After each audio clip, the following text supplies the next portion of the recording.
Shalom. Haleluya, Bapak Ibu dikasih Tuhan. Mari kita menyambut firman Tuhan ini dengan kesungguhan hati. Siapkan buat kehidupan saudara.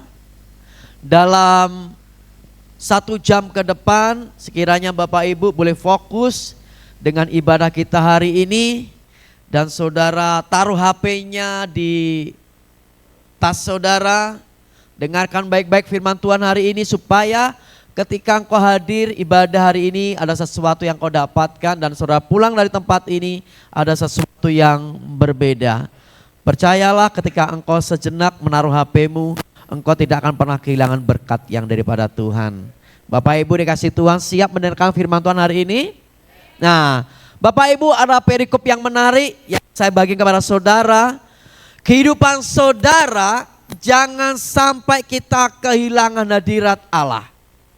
Jangan kita kehilangan hadirat Tuhan.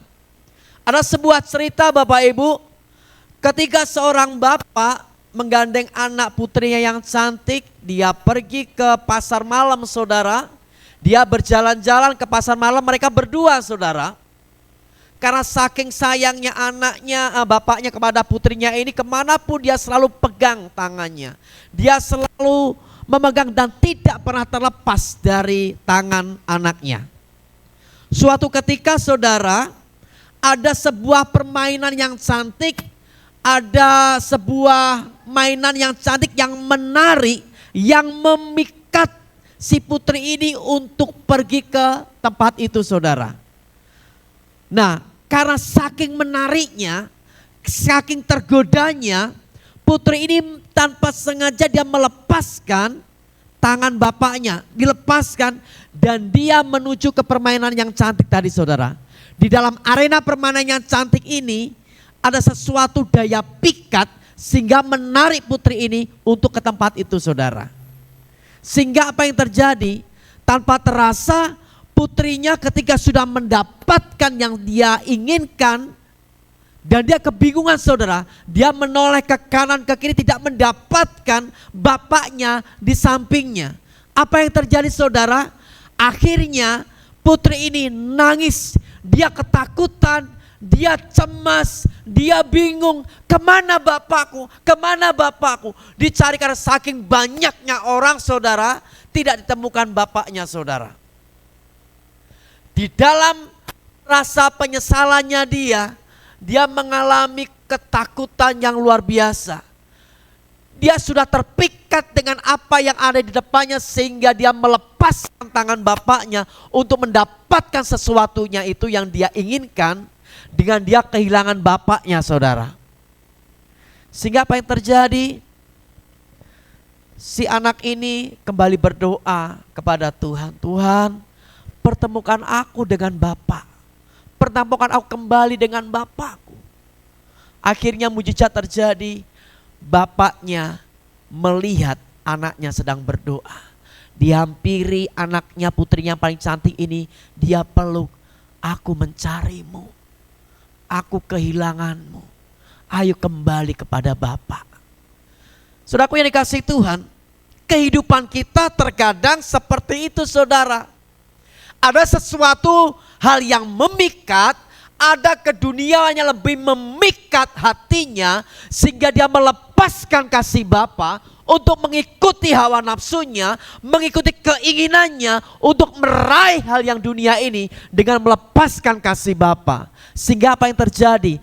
Tanpa dia sadari, setiap saat dia mengalami ketakutan, dia mengalami kecemasan, dia mengalami kegelisahan. Sehingga dalam titik terendahnya dia bingung. Aku kehilangan kasih Tuhan. Aku kehilangan Bapa. Aku kehilangan Tuhan yang selama ini aku pegang, yang selama ini aku elu-elukan, yang selama ini aku sembah, yang selama ini aku menaruh harapannya kepada Dia. Saat ini aku takut, gelisah. Seberapa banyak kehidupan kita yang mengalami hal seperti itu saudara. Di dalam suatu titik terendah kita mengalami ketakutan, kecemasan. Karena apa? Kita kehilangan hadirat Allah. Mari kita akan baca dalam satu peristiwa. Di dalam 1 Samuel pasal 16 ayat yang ke-14 sampai ayat ke-23. Perhatikan di sana. Kitab 1 Samuel pasal yang ke-16 ayat 14 sampai ayat ke-23, perhatikan di depan baik-baik. Tetapi roh Tuhan telah mundur daripada Saul. Perhatikan frase ini.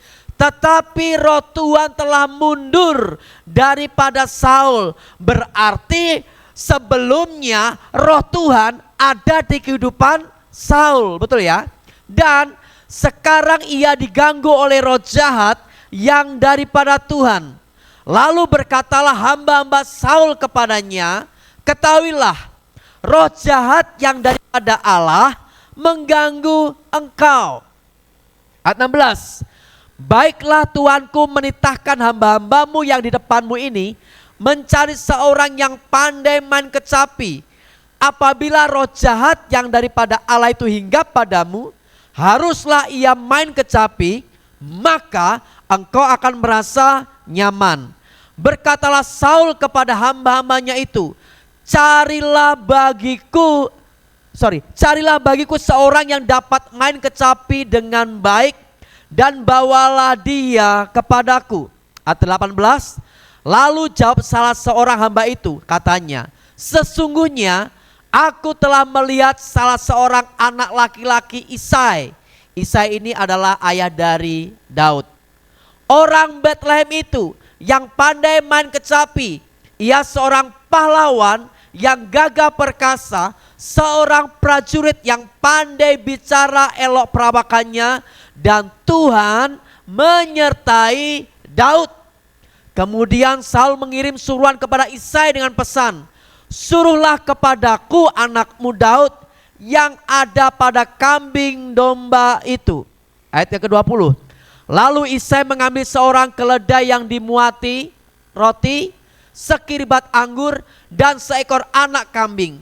Maka dikirimkannyalah itu kepada Saul dengan perantaraan Daud anaknya. Demikianlah Daud sampai kepada Saul dan menjadi pelayannya. Saul sangat mengasihinya dan ia menjadi pembawa senjatanya. Sebab itu Saul menyuruh orang kepada Isai mengatakan, biarkanlah Daud tetap menjadi pelayanku, sebab aku suka kepadanya. Dan setiap kali apabila roh yang daripada Allah itu hinggap pada Saul, maka Daud mengambil kecapi dan memainkannya. Saul merasa lega dan nyaman, dan roh yang jahat itu undur daripadanya. Perhatikan, Saul seorang raja pertama dari Israel yang diurapi oleh Samuel. Semenjak Saul diurapi minyak oleh Samuel, saat itu juga Saul menjadi seorang raja bagi bangsa Israel. Kenapa Saul mengalami penyertaan Tuhan? Karena ada pengurapan dari seorang nabi yang dititahkan oleh Allah, dan urapan itu turun atas Saul. Semenjak itu Saul tidak pernah kalah berperang, saudara. Artinya apa? Ketika seseorang diurapi Tuhan, disertai Tuhan, apapun yang dia kerjakan pasti berhasil. Saul awalnya juga seperti itu, saudara. Mengapa roh Tuhan itu mundur daripada Saul? Perhatikan. Di dalam terjemahan versi firman Allah yang hidup seperti ini, saudara. Roh Tuhan meninggalkan Saul, dan Tuhan membiarkan roh jahat mengganggu Saul sehingga jiwanya tertekan dan ia selalu apa? Ketakutan. Orang yang jauh daripada Tuhan, hidupnya pasti akan mengalami ketakutan. Saul dibiarkan oleh Tuhan roh jahat mengganggunya. Kira-kira Bapak Ibu, bisa enggak Tuhan membentengi Saul untuk tidak terganggu oleh roh jahat? Bisa, saudara. ada sesuatu hal yang dikerjakan oleh Saul sehingga roh Tuhan itu mundur daripadanya. Pertanyaan kita seperti Bapak Ibu, kenapa Saul sampai rohnya Tuhan mundur daripadanya? Pertanyaannya ada di pasal sebelumnya. Perhatikan di sana. Di dalam 1 Samuel pasal yang ke-15 ayat ke-24 sampai 26 berkata seperti ini. Berkatalah Saul kepada Samuel, aku telah apa? Berdosa, sebab telah kulangkahi titah Tuhan dan perkataanmu. Saul melanggar perintah Tuhan yang pertama. Yang kedua, Saul tidak mentaati perkataan dari nabinya yaitu Samuel. Tetapi aku takut kepada rakyat, karena itu aku mengabulkan permintaan mereka. Dari 24 ini apa yang terjadi saudara? Di ayat yang sebelumnya terjadi sebuah peristiwa seperti ini Bapak Ibu. Saul sudah diperintahkan oleh Samuel, jangan memberi persembahan sebelum aku datang, kata Samuel kepada Saul. Karena rakyat Israel itu selalu mendesak Saul, akhirnya ya sudahlah, aku ikuti apa kata rakyat. Perhatikan, aku mengikuti apa kata rakyat, aku mengikuti apa kata bangsa Israel. Akhirnya apa yang terjadi saudaraku? Tiba-tiba, Bapak Ibu tadi baca ayat sebelumnya, tiba-tiba karena terdesak oleh bangsa Israel, Saul mengikuti keinginan rakyatnya saudara, mempersembahkan, ingat ya, mempersembahkan korban bakaran kepada Tuhan. Waktu itu saudara, yang bisa memberikan persembahan kepada Allah itu hanya imam. Ngerti sampai sini? Artinya apa? Saul melawan titah Allah dan melanggar kekudusan Allah. Ini kesalahan yang pertama dari seorang Saul, tidak taat dengan perintah Tuhan, melanggar perkataan dari Samuel. Nah, ayat ke-25. Maka sekarang ampunilah kiranya dosaku, kembalilah bersama-sama dengan aku, maka aku akan sujud menyembah kepada Tuhan. Dari peristiwa setelah Saul mempersembahkan korban bakar kepada Allah yang seharusnya menunggu Samuel saudara, tiba-tiba ketika sudah memberikan persembahan kepada Allah, Samuel datang. Samuel ngomong, apa yang kamu kerjakan Saul? Aduh, itu katanya. Karena itu pekerjaan seorang imam saudara.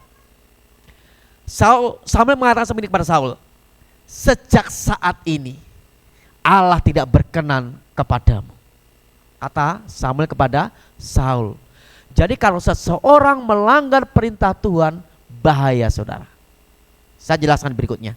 Tetapi jawab Samuel kepada Saul, aku tidak akan kembali bersama-sama dengan engkau, sebab engkau telah menolak firman Tuhan. Sebab itu Tuhan telah menolak engkau sebagai raja atas Israel saudara. Semenjak itu ditolak, Saul tidak menjadi raja atas Israel lagi. Wow, dampak yang luar biasa ketika seseorang melanggar perintah Tuhan. Yang pertama kesalahan tadi apa Bapak Ibu? Mempersembahkan korban yang bukan menjadi tanggung jawabnya, seharusnya menjadi seorang imam yang memberikan persembahan, tetapi Saul melangkah, dan itu kesalahan fatal saudara. Yang kedua, ketika waktu itu terjadi peperangan antara bangsa Israel dengan Amalek saudara, Tuhan sudah memerintah kepada Samuel untuk sampai kepada Saul, jangan ada yang tersisa. Semua rampasan, semua harta, semua dari Raja Agag itu rajanya Amalek saudara, harus engkau binasakan, kata Tuhan kepada Saul melalui Samuel. Tetapi saudara, Saul melanggar titah daripada Samuel. Titahnya apa?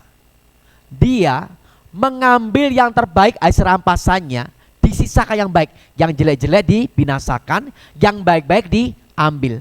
Sedang perintah dari Allah adalah apa? Binasakan semuanya. Termasuk rampasan semuanya dibinasakan. Rampasannya yang baik-baik diambil. Kemudian yang kedua, Raja Agag yang harusnya dibinasakan dibiarkan hidup-hidup, dibawa ke Israel. Allah marah, saudara. Jadi kesalahan itulah akhirnya roh Tuhan mundur daripada Saul. Pada awalnya Saul dipenuhi Roh Kudus dan dipakai Tuhan memimpin Israel, saudara.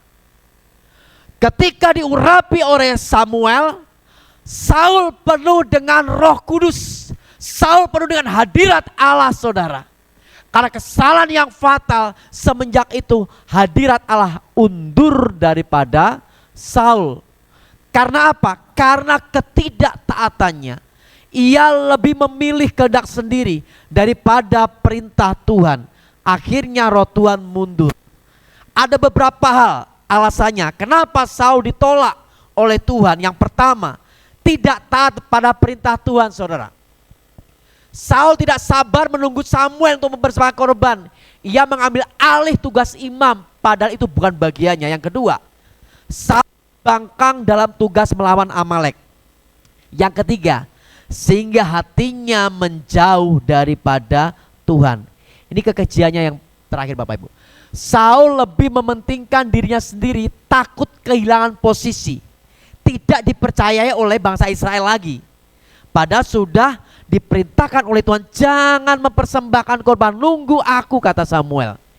Ia tidak lagi mencari Tuhan dengan sungguh-sungguh. Malah belakangan itu mencari petunjuk dan dia memanggil arwah, saudara.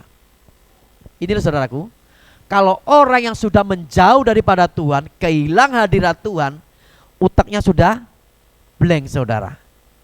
Dia percaya kepada dukun, dia percaya kepada peramal, dia percaya kepada arwah-arwah yang mati, saudara. Sedang itu kekejian bagi Tuhan. Sudah undur daripada Tuhan, rohnya Tuhan. Saul ditolak sebagai seorang raja, akhirnya apa? Dia frustasi, dia cemas. Akhirnya ya sudahlah, aku gak Tuhan-Tuhanan gak apa-apa. Masih ada Tuhan dalam tanda kutip yang bisa menolongku, yaitu apa? Arwah-arwah dipanggili, saudara. Ini kekejian bagi Tuhan. Bukannya malah lebih baik lagi, tapi malah lebih parah kehidupan Saul. Nah, ada hal-hal yang perlu kita pelajari dari peristiwa ini, Bapak Ibu. Yang pertama, roh jahat itu mengganggu Saul, saudara. Di dalam ayat 14 tadi katakan, hati yang kosong dari Roh Kudus adalah lahan terbuka bagi kuasa kegelapan. Saul menjadi mudah dikuasai amarah, depresi, ketakutan. Hal ini mengajarkan kita bahwa tanpa hadirat Allah, manusia akan rapuh, mudah ditaklukkan oleh iblis. Ketika seseorang kehilangan hadirat Allah, hidupnya menjauh, dia akan mengalami depresi, amarah, dan ketakutan, saudara. Itu yang terjadi dari kehidupan Saul, saudara. Ini lain cerita, Bapak Ibu. Mengapa orang Kristen itu bisa kesurupan, saudara? Orang Kristen, perhatikan ya. Masih ada orang Kristen yang masih kesurupan, yang bisa diguna-guna, yang masih bisa disantet, saudara. Masih bisa, saudara? Bisa, saudara. Jangan heran sudah orang Kristen ke gereja masih kesurupan, saudara. Jawabannya bagaimana? Saya kasih analogi seperti ini, saya kasih ilustrasi seperti ini, Bapak Ibu. Ini ada rumah, saudara. Rumah kosong tidak berpenghuni. Akhirnya apa terjadi? Kalau rumah itu bertahun-tahun tidak berpenghuni, saudaraku, ya seperti itu kejadiannya. Banyak laba-laba, ada hewan-hewan liar yang masuk, kegelapan, baunya pengap dan lain sebagainya. Karena apa? Tidak pernah dibersihkan, tidak pernah dihuni oleh penghuninya, yaitu manusianya, saudara. Kondisi rumahnya menjadi kotor, berantakan. Akhirnya apa? Semuanya akan masuk dalam rumah itu, saudara. Tetapi lain cerita ketika ada punya rumah, dihuni, dirawat dengan baik, dan lain sebagainya, saudara. Suasana akan menjadi nyaman. Suasana menjadi baik. Suasana akan menjadi tenang, bersih auranya, saudara. Saya punya rumah nganggur, saudara. Saya punya rumah nganggur di depannya, di sebelahnya Samuel itu, saudaraku. Dalam hati saya juga sedih, saudara. Aduh Tuhan, di rumahnya nganggur, saudara. Kami coba sering bersih-bersihkan gitu aja. Nah, Bapak Ibu dikasih Tuhan, mengapa orang Kristen masih bisa kesurupan? Ya ini jawabannya. Hatinya kosong, tidak diisi dengan firman Tuhan, tidak diisi dengan doa, tidak diisi dengan ibadah, tidak diisi dengan persekutuan, tidak diisi dengan keintiman dengan Tuhan. Akhirnya kotor. Sekalipun dia orang Kristen, bisa kesurupan, saudara. Bisa diguna-guna, bisa kena santet, saudara. Sekalipun orang Kristen.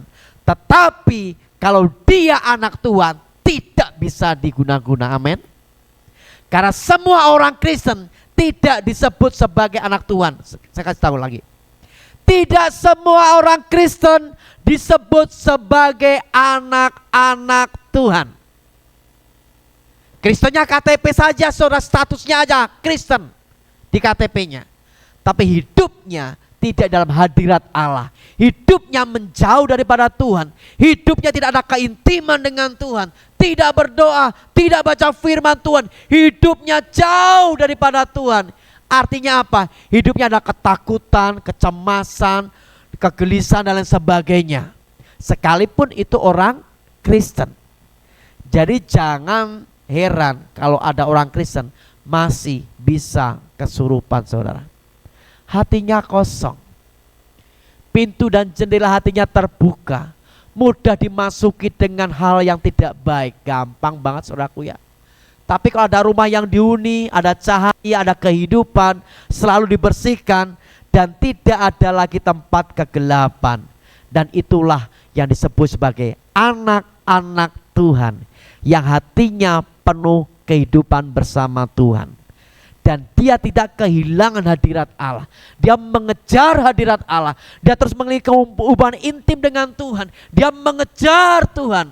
Kerinduannya terus bersama-sama dengan Tuhan. Kalau disantet, diguna-guna, tidak akan pernah bisa. Karena apa? 1 Yohanes 4 ayat 4 mengatakan seperti ini. Kamu berasal daripada Allah anak-anakku. Amin. Roh yang di dalammu lebih besar daripada roh yang ada dalam dunia ini. Roh Tuhan yang tinggal dalam hidup saudara, dipenuhi dengan hadirat Allah, tidak akan bisa dikalahkan yang namanya santet, yang namanya guna-guna, yang namanya dukun dan lain sebagainya. Tidak akan pernah bisa. Karena Allah tinggal dalam hidup kita. Yang dia lawan siapa, saudaraku? Allah. Dan tidak ada seorang pun yang bisa mengalahkan Allah kita. Teruslah tinggal dalam hadirat Tuhan. Ketika engkau terus tinggal dalam hadirat Tuhan, engkau akan menemukan namanya sebuah ketenangan, sebuah kehidupan yang membawa engkau dalam kehidupan yang damai, sejahtera, saudara. Nah, hati yang kosong dengan hati yang dipenuhi dengan roh Tuhan, itu akan terjadi dalam kehidupan kita. Termanifestasi roh Allah dalam kehidupan kita, sehingga kemanapun kita pergi, kita pasti akan dilindungi oleh Tuhan. Ini saudara, sebab roh yang ada di dalam kamu lebih besar daripada roh yang ada di dalam dunia. Karena apa? Kamu berasal daripada Allah. Allah berasal dari mana, saudaraku? Dari surga. Engkau sudah dipenuhi dengan hadirat yang daripada surga. Tidak ada sesuatu pun yang dapat mengalahkan dan menyentuh engkau. Daud ketika sudah diurapi oleh Samuel menggantikan Saul, saudaraku. Waktu itu di dalam Di dalam kenyataan, dalam faktanya, Saul masih raja. Ketika Saul ditolak oleh Tuhan melalui Samuel tadi, Samuel mencari penggantinya, saudara. Ketemulah anaknya Isai yang paling bungsu, yaitu Daud. Ketemulah. Ketika mereka berjejer, saudara, anak yang pertama, oh bukan. Anak yang kedua, oh ini bukan. Oh dia ganteng loh, oh bukan. Dia gagah, oh bukan. Masih ada yang lain, oh masih ada satu, tapi masih mengembalakan kambing domba. Coba panggil ke sana. Dipanggillah saudaraku, anaknya Isai paling bungsu yang namanya Daud ini. Perawakannya elok, imut-imut kalau sekarang saudara. Firman Tuhan ngomong seperti ini. Bukan apa yang dilihat Allah, yang dilihat manusia. Saya kebalikan. Bukan apa yang dilihat manusia yang dilihat Allah. Manusia melihat apa yang di depan mata, tetapi Allah melihat hati. Daud yang kecil, imut-imut saudara, tidak masuk hitungan Allah, jadi raja nggak mungkin lah. Tetapi Tuhan berkenan kepada Daud. Ya, urapi dia. Kemudian Samuel mengambil minyak urapan di atas kepalanya. Semenjak itulah Roh Tuhan berkuasa terhadap Daud. Secara hukum saudara, Saul yang menjadi raja. Tetapi dalam tangan Tuhan, Daudlah yang sebagai penggantinya. Semenjak itu, jadi suatu ketika Daud dipanggil, akhirnya masuk di dalam istananya Saul. Tugasnya dari Daud apa Bapak Ibu? Membawa senjatanya Saul, saudara. Perhatikan. Orang yang diurapi oleh Tuhan, orang yang disertai Tuhan, setiap apa yang dikerjakan selalu di dalam perlindungan Tuhan. Kira-kira Bapak Ibu, Daud bisa nggak membunuh Saul, saudara? Sangat bisa, saudara. Tapi Daud bukan seperti itu, saudara. Daud taat dengan pimpinan Tuhan. Daud bisa masuk ring pertama dari istananya Saul, saudara. Membawa pedang, membawa senjatanya Saul, saudara. Jadi orang yang dipenuhi dengan hadirat Allah selalu disertai oleh Tuhan. Pekerjaanmu dibuat berhasil, rumah tanggamu dibuat berhasil, kehidupan keluargamu dibuat berhasil, anak-anakmu dibuat berhasil. Karena apa? Ini perjanjian antara Allah dengan kita. Orang-orang yang hidup dalam hadirat Allah, sekalipun ada tantangan, sekalipun ada persoalan, dia pasti menang. Karena Allah menyertai orang-orang yang sudah diurapi oleh Tuhan. Ini perjanjian, saudara. Nah, Saul akhirnya mengalami kemunduran. Coba kita lihat.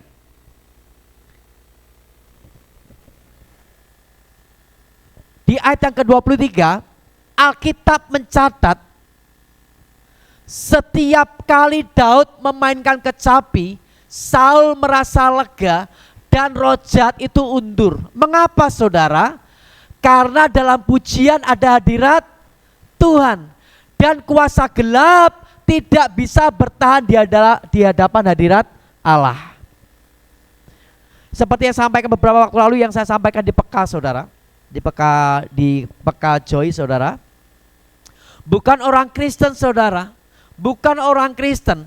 Hari Kamis yang lalu saya ditelepon dengan salah satu jemaat dari gereja lain. Dia video call sama saya. Pak Pendeta, bisa nggak ini ke rumah sakit, ke Iswahyudi? Loh kenapa? Ini di sebelah saya itu ada yang kerasukan, kesurupan gitu, saudaraku. Dan dia satu kamar dengan jemaat di gereja lain itu, saudara. Oh bisa nggak apa-apa. Nanti tunggu, saya masih jemput istri saya. Setelah dari Madiun saya akan mampir ke rumah sakit Lanut Iswahyudi. Betul, saudara.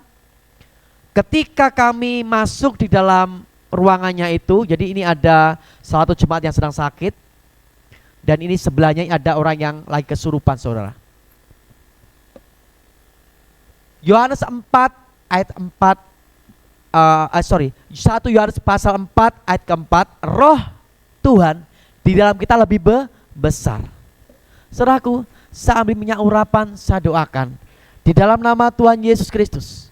Sekalipun dia bukan anakmu Tuhan, tapi saya percaya Engkau mengasihi dia. Di dalam nama Yesus, sehingga kuasa si jahat, kuasa setan, kuasa iblis tidak berkuasa lagi atas engkau. Dalam nama Yesus, sembuh saudara.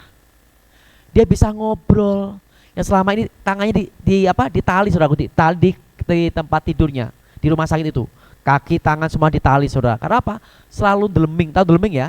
Kesurupan ini apa? Bukan karena hidupnya, bukan karena dia, tapi ada roh yang lain daripada dia. Suatu ketika saudara, ketika itu kami doakan dengan bersama Ibu Gembala, selesai saudara.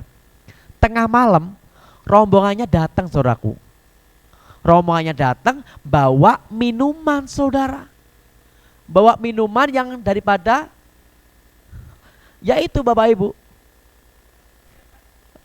bukan minyak bawa dalam botol air air kembang itu Bapak Ibu ya.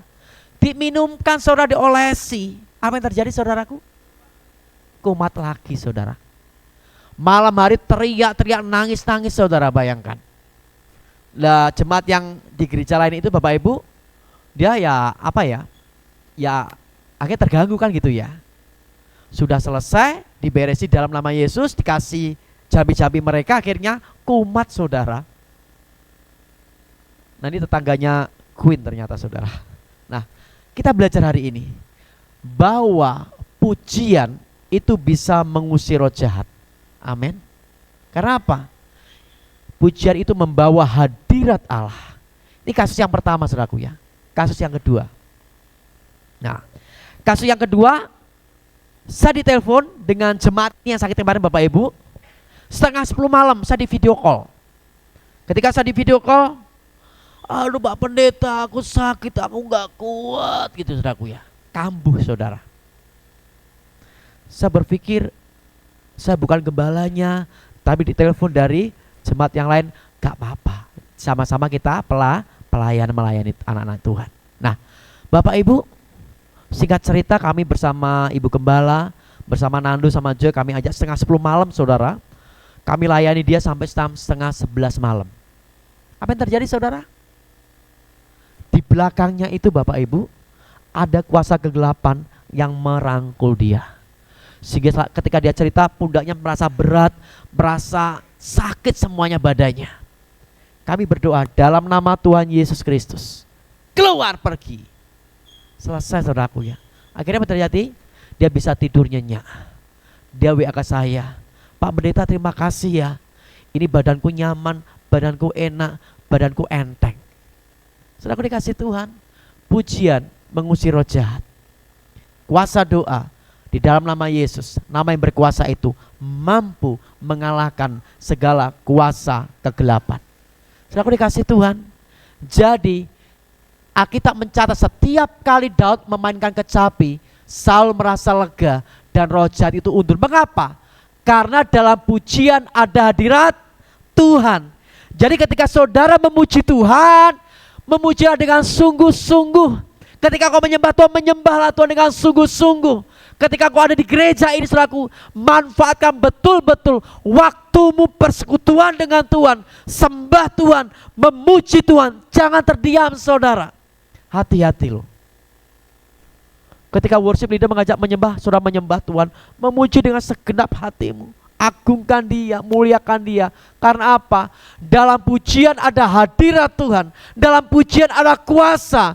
Dan kuasa gelap tidak bisa bertahan di dalam hadirat Allah. Dan tidaklah sesuatu kuasa pun yang bisa menjamah, menyentuh saudara. Karena ada hadirat Allah yang begitu kuat. Ada kuasa dalam pujian. Dan setiap kali apabila roh yang daripada Allah itu hinggap pada Saul, maka Daud mengambil kecapi dan memainkannya. Saul merasa lega dan nyaman, dan roh jahat itu undur daripadanya. Keren saudara. Ada kuasa dalam puji-pujian ketika kita menyembah Tuhan. Ketika kau lagi susah, ketika kau lagi sedih, pujilah Tuhan. Menyembah Tuhan, naikkan pujianmu kepada Tuhan. Ketika kau ada pergumulan, jangan datang kepada yang lain, datang kepada Tuhan. Hidupi kehidupanmu dengan hadirat Allah. Penuhi kehidupanmu dengan hadirat yang daripada surga. Maka engkau akan tenang, engkau akan nyaman, dan engkau akan lega, saudara. Nah, ketika roh Tuhan undur, Saul kehilangan damai sejahtera. Saul mulai hidup dalam ketakutan, iri hati, amarah, dan dikuasai roh jahat. Ini Bapak Ibu, kalau ada anak-anak Tuhan, orang-orang Kristen saudara, yang hidupnya dalam ketakutan, di dalam iri hati, di dalam amarah, ini saudaraku, dia hampir saja kehilangan hadirat Allah, saudara. Jadi apa yang harus kita lakukan? Cari Tuhan, datang kepada Tuhan, penuhi kehidupan kita dengan damai sejahtera daripada surga. Kalau ada orang yang iri hati, dia depresi, dia amarah, dia mengalami ketakutan, kecemasan, ini dah warning, saudara. Hati-hati, jangan-jangan dia kehilangan hadirat Allah. Kekosongan hati yang tidak diisi Roh Kudus akan segera diisi oleh kuasa gelap, karena dia sedang membuka celah. Hatinya kosong, hatinya kotor, penuh dengan kegelapan, sehingga kuasa iblis bisa masuk dalam hatinya. Terjadi kesurupan, saudara, terjadi depresi, terjadi kuasa dia bisa bunuh diri, saudara. Itu yang terjadi akhir-akhir ini. Banyak orang Kristen yang mengalami ketakutan, kekhawatiran, iri hati, amarah, bahkan dikuasai oleh roh jahat. Ya, ini saudara yang terjadi. Dia kehilangan hadirat Allah yang membuat hidupnya hari demi hari mengalami ketakutan. Ada satu rahasia. Ketika Daud memainkan kecapi dan menaikkan pujian kepada Tuhan, roh jahat itu lari meninggalkan Saul. Bapak Ibu, yang bermasalah siapa tadi? Saul. Tetapi Daud sebagai seorang penyembah, sebagai seorang pemuji, dia memainkan kecapi. Hadiratmu, hadiratmu Tuhan.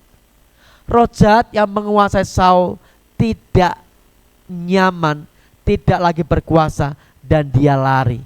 Sedangkan yang bermasalah adalah Saul. Efek dari pujian penyembahan, ketika ada yang mengalami kerasukan, ketika ada yang dikuasai oleh kegelapan, ketika ada orang mengalami iri hati, amarah, pujian dibawakan di sekelilingnya dapat menguasai hidupnya, karena menghadirkan kuasa Allah, menarik hadirat yang dari surga turun terhadap suasana lingkungan itu. Jadi ketika engkau terus hidup di dalam hadirat Allah, orang-orang di sekelilingmu akan nyaman, akan damai sejahtera. Itu ciri-ciri dari anak-anak Tuhan yang dipenuhi dengan hadirat Allah. Kalau saudara dekat dengan seseorang, orang Kristen, tapi saudara merasa tidak nyaman, tidak klik, saudara merasa aduh, ketemu dengan dia rasanya gemes, pengen gitu, saudaraku ya. Warning, hidup kita bisa kehilangan damai sejahtera, kehilangan hadirat Allah. Hidup di sebelah orang kita itu bisa juga kehilangan hadirat Allah. Tapi ketika saudara merasa nyaman dekat dengan orang-orang Kristen, anak-anak Tuhan, saudara merasa damai sejahtera. Aku nih dekat dia kok nyaman ya, aku dekat dengan dia kok merasa damai sejahtera. Karena itu efek dari orang yang dipenuhi dengan hadirat Allah akan mempengaruhi orang-orang di sekitarnya. Auranya akan mengalami perubahan yang luar biasa. Orang yang dipenuhi hadirat Allah pasti akan membawa damai sejahtera. Kesimpulannya saudara, yang pertama, jangan sampai hidup kita menjauh dari Tuhan. Jika kita menjauh dari Tuhan, hidup dalam dosa, Roh Kudus bisa padam dalam hidup kita. Karena Allah adalah Allah yang kudus. Ketika orang berbuat dosa, Roh Kudus tidak tinggal nyaman dalam hidup orang itu. Padam akhirnya. Sudah nggak ke gereja, sudah nggak berdoa, sudah nggak baca firman Tuhan, padam saudara. Akibatnya hatinya menjadi kosong, dan celah itu bisa dipakai iblis untuk menyerang. Yang kedua, hidup di dalam firman, hidup di dalam doa, hidup di dalam penyembahan. Ketika kita hidup dalam firman, dalam doa, dalam penyembahan, hadirat Allah akan memenuhi kehidupan kita, sehingga kuasa kegelapan tidak bisa bertahan lagi. Ini biasanya orang-orang di kantor saudara, ingin menduduki jabatan tertentu dan sudah diduduki oleh anak-anak Tuhan saudara, mau digeser saudaraku. Dengan cara apa? Dengan diguna-guna, dengan disantet saudara. Gak bisa mempan. Karena apa? Anak Tuhan itu tinggal dalam hadirat Allah. Minggu yang lalu saya mengalami konseling ini saudara. Ada anak Tuhan dalam posisi tertentu mau digeser, diguna-guna, disantet saudara. Konseling dengan saya kasih ini, kita selesaikan saudara. Apa yang terjadi? Guna-gunanya lewat saudara. Kuasa kegelapan yang menguasai ruangannya pergi. Ketika kita doa di menara doa kemarin Selasa saudara, kita gempur dari tempat ini, kita kirimkan ke Jakarta saudara. Sehingga apa terjadi? Damai sejahtera dari tempat ini kita bawa ke Jakarta, tembus saudara. Karena apa? Roh Tuhan, kuasa Tuhan tidak terbatas oleh ruang dan waktu.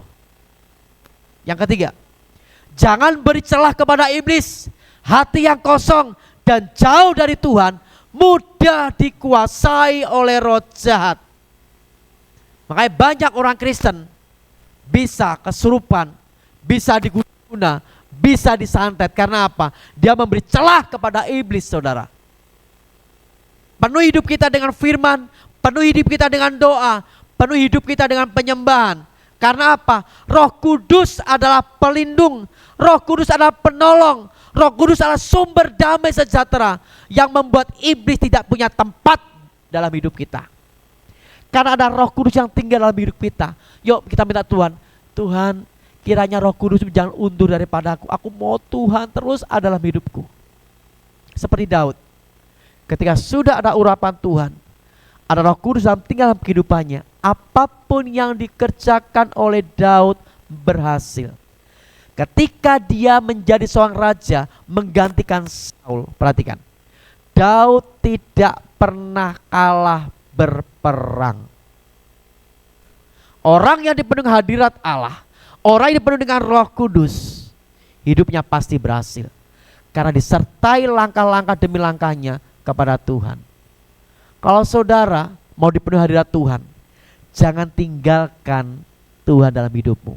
Penuhi dengan doa, pujian, dengan firman Tuhan, dengan persekutuan. Teruslah engkau bergaul intim, bergaul karib dengan Tuhan.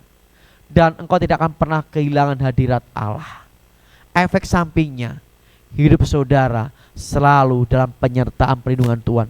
Damai sejahtera, lega, nyaman. Dan kita berkata, Tuhan terima kasih, aku tidak pernah kehilangan hadirat Allah. Dari ini kita belajar, ketika seseorang dipenuhi dengan hadirat Allah, kuasa Tuhan menyertai di dalam setiap kehidupan anak-anak Tuhan. Amin. Tuhan memberkati.